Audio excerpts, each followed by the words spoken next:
et bienvenue à tous. Est-ce que vos données médicales sont suffisamment protégées, que vous soyez professionnel de santé, hôpital, industriel ou même patient?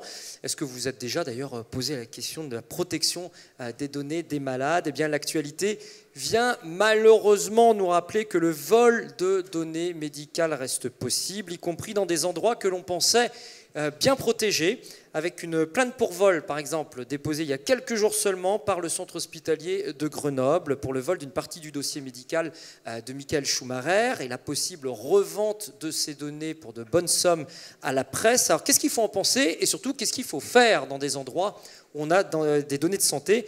La question, vous allez le voir, elle est autant technique qu'éthique. Et pour y répondre, à mes côtés, Denis Attal du groupe Thales, qui est l'un des grands acteurs de la sécurité sur le web. Vous êtes vice-président, directeur technique au système d'information critique et cybersécurité. Stanislas de Maupoux, qui est lui directeur conseil et évaluation en cybersécurité, toujours chez Thales. Et puis Christophe Guillot, à mes côtés, qui travaille lui dans l'industrie pharmaceutique, au laboratoire Pierre Fabre, où vous êtes directeur des systèmes d'information, directeur adjoint, voilà, précision des systèmes d'information. Denis Attal, l'affaire Schumacher, le vol de dossier, la revente à des journalistes d'une personnalité extrêmement connue, ça vous inspire quoi? C'est un phénomène qui est en fait plus banal qu'on croit, parce qu'il y a actuellement beaucoup d'attaques contre des systèmes d'information d'hôpitaux. Je vous donne simplement une information comme ça. Ma sœur, qui est RSSI de l'Institut Curie, me dit que l'Institut Curie a 4 attaques majeures par jour. Parce qu'il y a un très grand nombre de VIP, donc de personnes dont la santé interpelle le public. Il y a aussi bien des hommes politiques, des personnalités du business, des gens du show business qui sont soignés. Et il y a des tentatives de vol d'informations tous les jours. Alors ça, c'est pour les données médicales, j'ai envie de dire sensibles, parce que personnalité sensible, élu, chef d'entreprise, personne en responsabilité, etc. Mais pour vous, ou alors pour moi, bon, mes données de santé, franchement, est-ce qu'elles ont une quelconque valeur? Je ne vais pas les voir dans la presse People demain. Non, non, bien sûr, mais on est tenté de plus en plus de partager ces données. Parce que partager les données permet d'améliorer les traitements. Si un médecin, vous rencontrez un médecin, il connaît des choses sur vous, il connaît vos antécédents, il connaît des éléments de votre vie, il peut mieux vous soigner. Je peux raconter peut-être un petit exemple personnel, tout bête. Il m'est arrivé une période de ma vie où je travaillais officiellement en France, j'étais basé en France, mais en réalité je travaillais aux États-Unis. Ça ne se voit pas, parce que mon adresse est française. J'ai attrapé une maladie, le médecin était un peu soupçonneux, et en fait, j'avais la légionellose, qui est une maladie américaine. Et si le médecin ne savait pas, de par les papotages de mes parents, que je travaillais en réalité aux États-Unis, jamais il aurait imaginé que j'avais attrapé une maladie américaine. Et quand on sait cette information, donc le lieu de travail où on va, il y a des gens qui sont en Afrique, qui vont dans différents endroits, et ben, si on a cette information, on soigne mieux les gens. Et on est beaucoup plus efficace pour le diagnostic et les traitements. Ouais, si on a cette information, on soigne mieux les gens. Les informations, elles circulent, Stanislas de Maupoux. Aujourd'hui, il y a énormément d'utilisateurs, de postes d'ailleurs d'utilisateurs sur lesquels ces informations circulent. On comprend bien le risque pour des personnalités, je veux dire, connues du monde économique, politique ou autre. Mais je reviens à ma question. Est-ce que vraiment, quelquefois, on n'est pas un petit peu parano à vouloir dire qu'on veut protéger les données de tout le monde? Les miennes, par exemple, n'ont pas une valeur extraordinaire. Oui, je crois que surtout, il faut comprendre qu'on est dans la société de l'information. Donc, tout ça, c'est un espèce d'organisme, ces grands systèmes, on parle de big data, il y a toutes ces données à caractère nominatif, directement nominative ou indirectement nominative. Alors, vous me dites, oui, moi, j'intéresse personne, mais le jour où je sais pas, les maladies que vous avez pu avoir ou vos informations vraiment à caractère nominatif se retrouveront sur une page Facebook ou je ne sais pas où, vous vous direz peut-être, ah oui, c'est possible. Mais ça peut intéresser qui? Mais c'est pas tant... D'abord, ça peut intéresser l'assureur, ça peut intéresser votre banque. Donc, comprenez bien que dans une société de l'information, on est quelque part, l'information qui est relative à notre identité est extrêmement sensible et intéresse beaucoup de gens. Donc, je crois, le danger, ça serait de donner l'impression que nous, experts de la sécurité, on est un peu en mode parano. Mais c'est une réalité opérationnelle. Vous avez commencé par l'exemple de Schumacher, mais concrètement, tous les jours, on observe des attaques qui peuvent toucher des particuliers, qui peuvent toucher des entreprises, qui peuvent toucher les hôpitaux. Donc c'est une réalité opérationnelle. La question n'est pas tant quand va se produire la première attaque, mais quand va se produire la prochaine attaque. Et moi, j'arrêterai là-dessus, mais une de nos inquiétudes, c'est parce qu'on l'observe opérationnellement, c'est que des entreprises se rendent compte qu'elles sont attaquées de façon un peu hasardeuse, et parfois l'attaquant est déjà dans le système depuis plusieurs mois, voire plusieurs années. Donc c'est une réalité opérationnelle, on n'est pas en mode parano. Christophe Guillot, vous n'êtes pas parano chez Pierre Fabre? Si, toujours un peu. Alors peut-être pas suffisamment justement par rapport à ce qu'on peut entendre par ailleurs. Maintenant, je pense que là aussi, il faut savoir passer le bon niveau, justement. Et je crois qu'on en avait pas mal discuté lors de la préparation. À force de vouloir mettre trop de niveaux, on finit par tuer l'intérêt des individus qui bypassent toutes les sécurités. Donc on ouvre les portes finalement du coffre-fort qu'on a pu construire. Donc il faut trouver effectivement le bon niveau de sécurité acceptable et le faire comprendre surtout. C'est une question de culture et de change management. Oui, je rebondis, il y a tout dans votre réponse d'une certaine façon. D'abord, on ne parle pas de système informatique, mais bien de sécurisation de système d'information, parce que l'humain est évidemment partie prenante. Et à propos du curseur, c'est un sujet récurrent sur le domaine de la sécurité, parce que les utilisateurs ont toujours l'impression que le responsable de la sécurité d'une entreprise, c'est toujours monsieur non, parce que c'est non à tout, et puis par caractère, les latins vont tenter de le contourner, ces barrières. Je crois que la bonne réponse à ça, vous avez parlé d'un niveau acceptable par les utilisateurs, tout ça pour moi repose sur une analyse de risque. Ça va dépendre du contexte, le contexte santé, le contexte d'un laboratoire, le contexte d'un hôpital, et cette analyse de risque va pouvoir définir le curseur du risque acceptable. Pour vous qui avez un regard chez Thales sur la sécurité dans le monde de manière générale, la sécurité des États, d'ailleurs vous êtes en charge d'une partie de la sécurité de l'État français sur ces échanges de données, est-ce que vous estimez aujourd'hui de manière générale que le monde de la santé il est suffisamment protégé, suffisamment conscient de ces risques de données? Certes, les données d'un pilote de Formule 1 ne sont pas volées tous les jours, heureusement, mais vous dites, moi, mes données elles peuvent intéresser ma banque, mon assureur ou autre. Est-ce que les professionnels de santé, je pense aux infirmières, je pense aux médecins, je pense à des gens qui travaillent en libéral, sont suffisamment conscients, sachant que beaucoup d'entre eux continuent à échanger des données par mail, par des systèmes type Dropbox, d'échange de gros fichiers ou autres, parce que les aspects sécurité où il faut rentrer 4 codes ou installer quelque chose sur sa box ou perdre du temps à ça, leur semblent trop complexes. Non, mais parfois, vous avez beaucoup plus simple que cela. Des chercheurs ont publié, à l'occasion de communiqués de recherche, le nom-prénom de gens avec le génome. Donc dans le rapport de recherche, il y a le génome, il y a l'ADN des personnes qui ont été testées. Il est sur le web, il y a pas mal de gens qui, à leur insu, ont eu donc le génome publié, ce qui donne entre autres les fragilités à certaines maladies. Et vous imaginez que si après ces gens-là essayent d'avoir un emploi ou un emprunt immobilier, etc., et c'est marqué quelque part dans le génome fragile aux maladies cardiaques ou au cancer, etc., l'assureur, il ne va plus les voir de... Donc à la question, est-ce que les professionnels de santé, d'ailleurs chercheurs, également médecins, infirmières ou autres, qui échangent par mail, qui publient cela, ont pris suffisamment conscience de ces problèmes de sécurité? Vous répondez non. Non, aujourd'hui non. Ouais. Stanislas Demopoul, même affirmation. Écoutez, moi, je n'ai pas une suffisamment bonne connaissance du milieu de la santé au sens système d'information. Ce qu'on peut constater, c'est qu'avec l'arrivée massive des objets connectés, de fait, tous ces objets connectés, qui par fonctionnalité doivent échanger, ça présente des vecteurs d'attaque, des chemins d'attaque possibles. Et à nouveau, c'est une réalité, ce n'est pas parce que c'est le monde de la santé, c'est que, de fait, mécaniquement, ça va intéresser les attaquants. Et je reviens sur ce qui a été évoqué tout à l'heure sur les données personnelles. On peut complètement déstabiliser tout le système de santé d'une certaine façon et perdre vis-à-vis du citoyen d'une certaine façon la confiance que le citoyen pourrait avoir dans le système de santé si d'un seul coup se retrouvent publiées, non pas les données d'une personne, mais de toute une région ou de tout un hôpital. Il y a une relation de confiance, là je me passe comme citoyen. Christophe Guillot. Ce qui est pernicieux, ce n'est pas forcément la donnée unitaire. Effectivement, la réaction que vous avez eue, tout le monde l'a. Attendez, je mets mon nom, mon adresse, ma date de naissance et mon rythme cardiaque, c'est pas grand-chose. Mais le croisement de tous ces objets, de tout ce qu'on peut récupérer de droite et de gauche, qui se fait de façon très simple aujourd'hui, et devient terrible, parce que vous arrivez à tracer la cartographie d'une personne en tout rentrant en mouvement.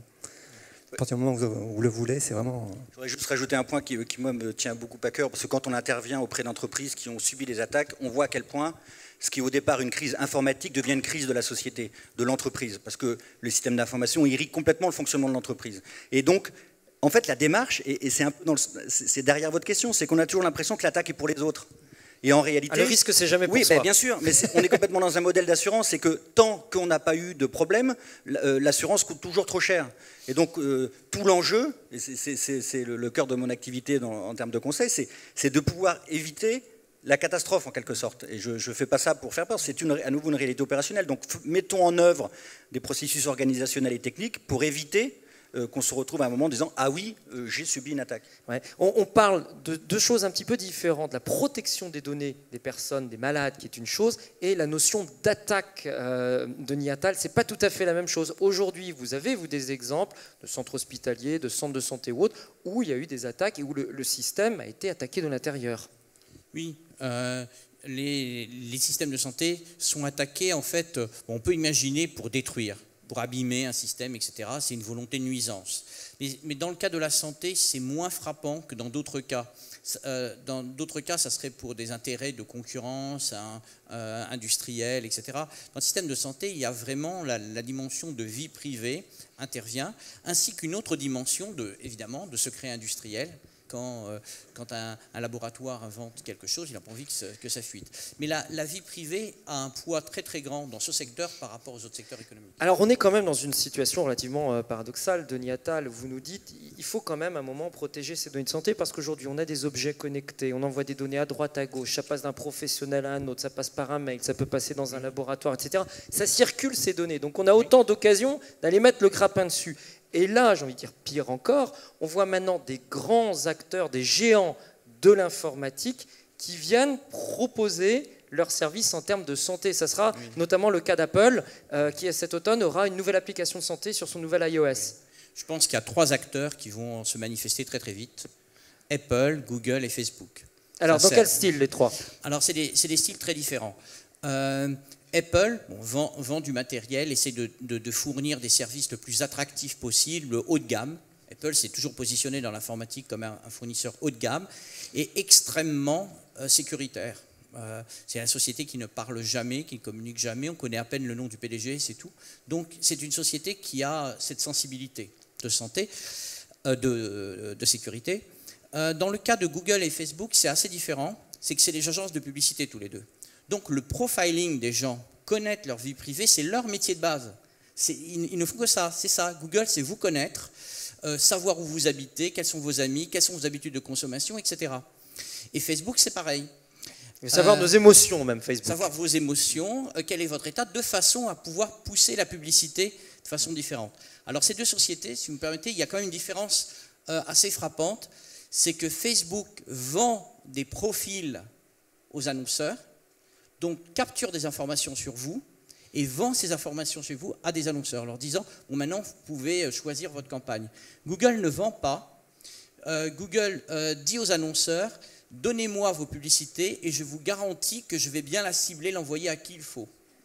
Donc, ce qui explique que Facebook est moins précautionneux que Google sur vos données personnelles, mais tous les deux, c'est littéralement impressionnant tout ce qu'ils peuvent avoir, tout ce que vous lisez, ils lisent vos mails, les communications, etc. Alors des fois, ça gêne. Là, ils vont savoir notre tension, nos pas faits dans la journée, le pouls cardiaque, etc. Et après, vont vous proposer peut-être un médicament, etc., qui serait en vente sur Amazon. Oui, alors en revanche, moi je vais me faire l'avocat peut-être du diable pour vous, en tout cas l'avocat de Google. On a le patron de Google qui appelle aujourd'hui tous les internautes du monde entier à leur dire donnez-nous, remontez vos données de santé, comme ça on sera capable, nous, de faire des études épidémiologiques quasiment, comme sur la grippe. Sur le monde entier, on va prévoir comment la grippe se déplace d'un pays à l'autre, on va pouvoir prévoir les conséquences de telle ou telle maladie, parce qu'on aura des échantillons de centaines de milliers ou de millions de personnes. Est-ce que ce n'est pas aussi une bonne chose pour la santé? Ils vont le faire, et apportent beaucoup de bien, il n'y a pas de mystère. S'il n'y avait pas Google Search, on serait nettement plus embêté pour chercher des informations.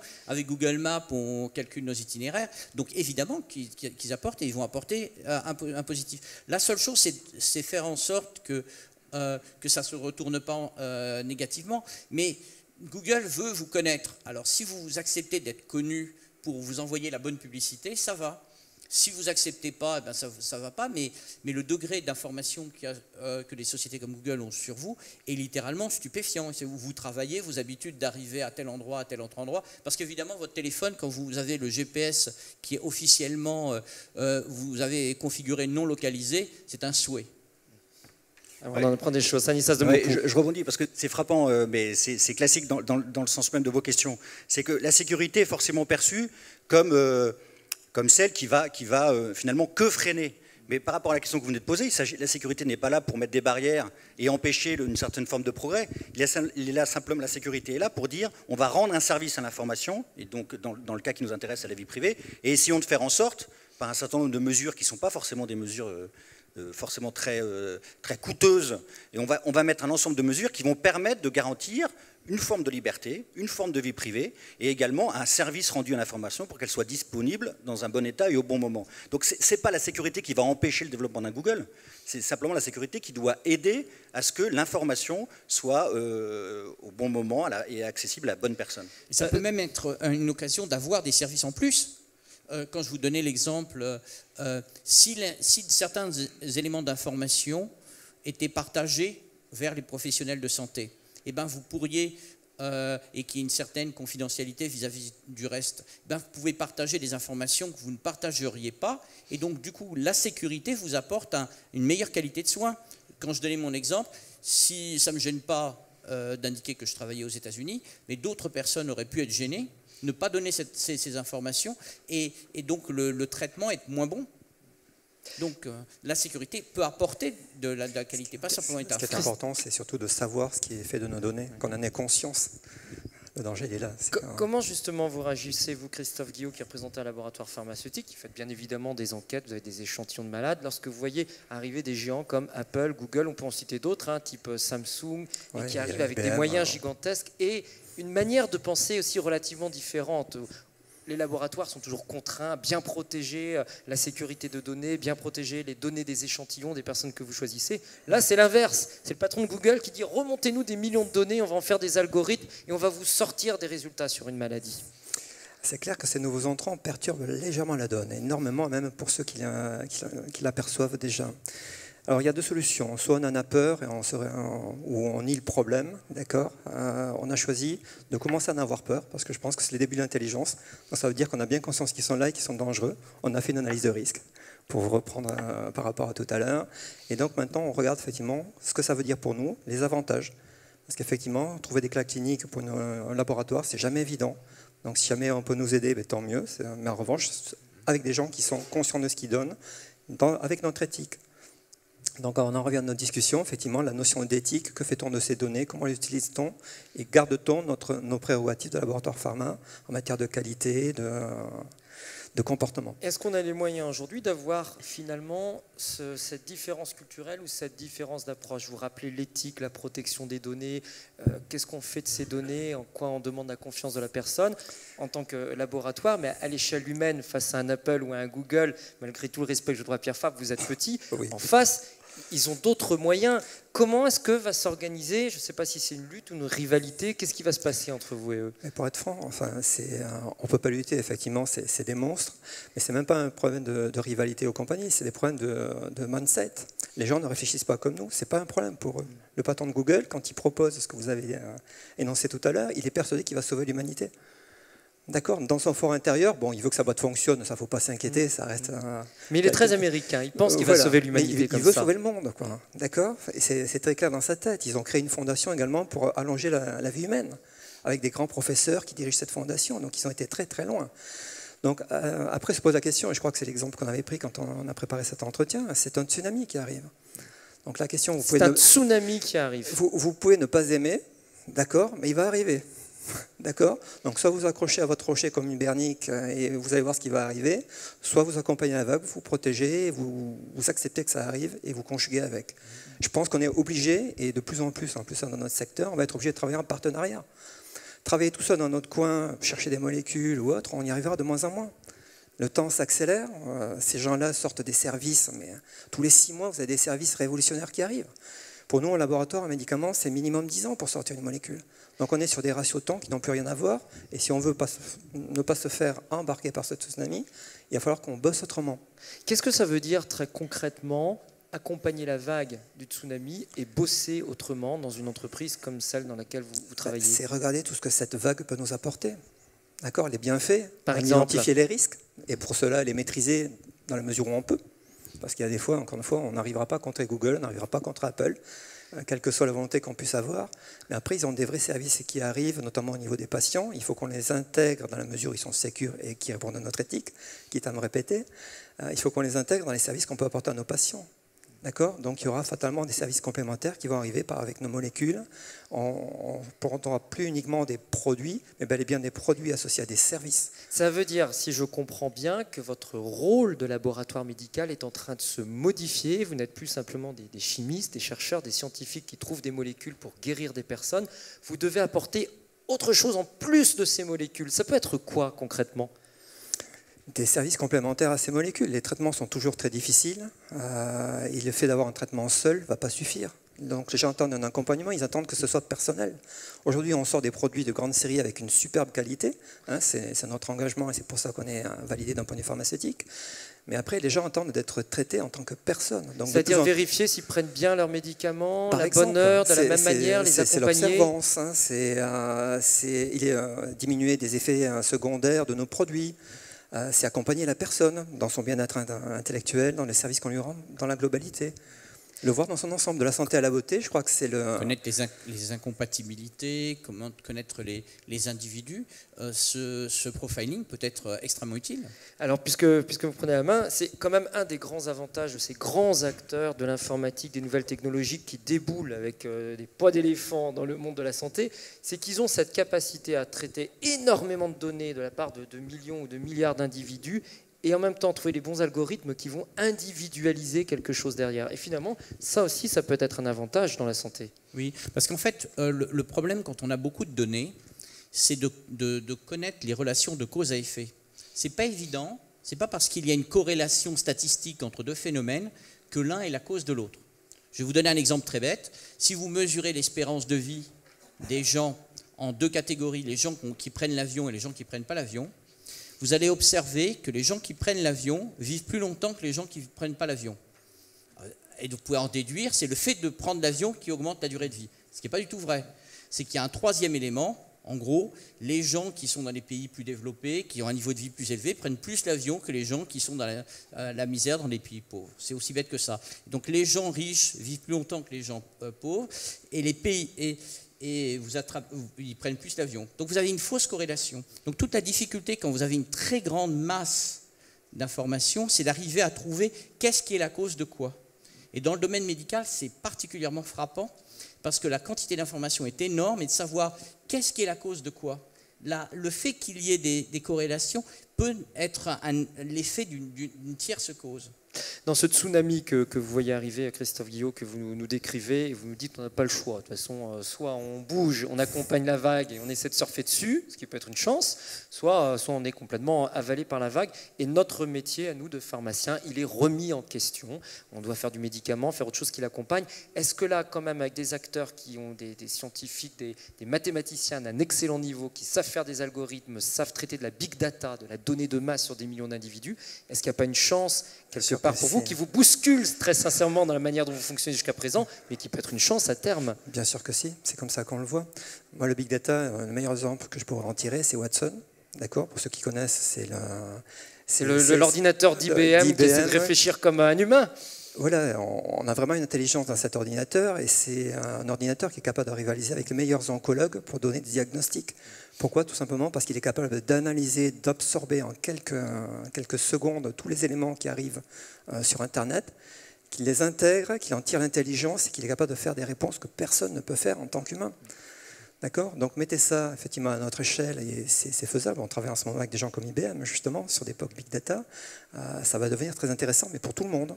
Et pour le patient et pour nous. Ça veut dire qu'on connaît la tradition quand même de secret, de protection des données, de protection des molécules qu'ont les laboratoires de manière générale. Vous allez vous aussi rentrer maintenant dans une sphère plus collaborative et peut-être plus ouverte et plus encore interconnectée avec d'autres acteurs. On n'a pas le choix. Si on reste dans notre petit monde, on se fera avaler. Donc on est obligé de collaborer. Je pense que c'est quelque chose, c'est le contemporain et c'est notre futur proche. Sanissa Zemopou, on arrive à la fin de cette table ronde. Votre sentiment, si vous aviez aujourd'hui envie de vous adresser à des directeurs d'établissements de santé, des médecins, des infirmiers ou des chercheurs, on a parlé de sécurité, on a aussi parlé de big data, on a parlé de traitement des données. Qu'est-ce que vous auriez envie de leur dire spontanément, s'il y a une chose à retenir? Spontanément, j'ai envie de leur dire, comprenez que la sécurité peut vous aider, c'est pas qu'un frein. Premièrement. Deuxièmement, il existe quand même, parce qu'on a parlé beaucoup de techniques, mais il y a un cadre, il y a des directives européennes sur la protection de la vie privée, il y a le rôle du régulateur avec l'ASIP, de la responsabilité de l'ASIP. Donc il existe aussi un cadre dans lequel on doit rentrer pour la protection des données. Et puis enfin, moi j'aimerais bien que aussi, ça recoupe le premier point, le troisième point que je souhaiterais, le message que je voudrais leur faire passer, c'est la sécurité n'est pas un mur infranchissable. On peut, par des bonnes pratiques, la NSSI, qui est l'Agence nationale de sécurité des systèmes d'information, qui est le régulateur français du domaine, parle de règles d'hygiène, de 40 règles d'hygiène informatique. Je pense que ça s'adapte bien à notre monde. Et donc, on peut arriver à franchir un premier niveau de sécurité en appliquant des bonnes pratiques. Ce n'est pas infranchissable. C'est aussi une histoire de curseur, toujours. Absolument. Denis Attal, qu'est-ce que vous aimeriez dire aux professionnels de santé à propos de sécurité ou de traitement des données? On a vu aussi l'opportunité que ça peut être derrière. Ce que j'ai envie de dire, c'est le monde change. Il y a toute une série de phénomènes qui touchent la santé qui changent. Bon, la vente de médicaments, qui peut se globaliser avec des grands acteurs de la vente. La personnalisation. Les médicaments pourraient être les préparations adaptées à des gens si on connaissait mieux les profils. Et je suis certain que des fabricants de médicaments pourraient les adapter. Donc il y a un potentiel lié à la personnalisation. Il y a un potentiel lié à la mobilité. On oublie qu'aujourd'hui, l'informatique est devenue majoritairement mobile. Je ne sais pas si vous connaissez les ratios qui sont assez impressionnants. Pour un Windows, un PC, vous avez un iPhone ou iPad et 4 Android. Donc ça veut dire que le monde qu'on a connu statique, désolé, il ne représente plus que 15%. 85% c'est la mobilité. Ça interpelle dans le domaine médical, parce que les médecins se déplacent, il y a une proximité, etc. avec les gens. Donc c'est un autre facteur. Donc il y a énormément de potentiel et il faut l'accepter et l'intégrer. Tout ce qui apparaît comme étant des menaces, vous citiez les Apple, etc., tous les gens qui captent ces informations, c'est aussi un formidable potentiel, il faut l'accepter, vivre avec et pas se retrancher derrière une imagino. Les deux faces de la même pièce, pile et face toujours. Merci beaucoup en tout cas à vous trois d'avoir participé à cette émission et de nous avoir permis de monter nous aussi en réflexion en tant que malades, citoyens, sur nos données de santé, mais aussi sur toutes les opportunités du big data et de l'interprétation de ces données de santé. À bientôt sur notre chaîne de la télé-santé.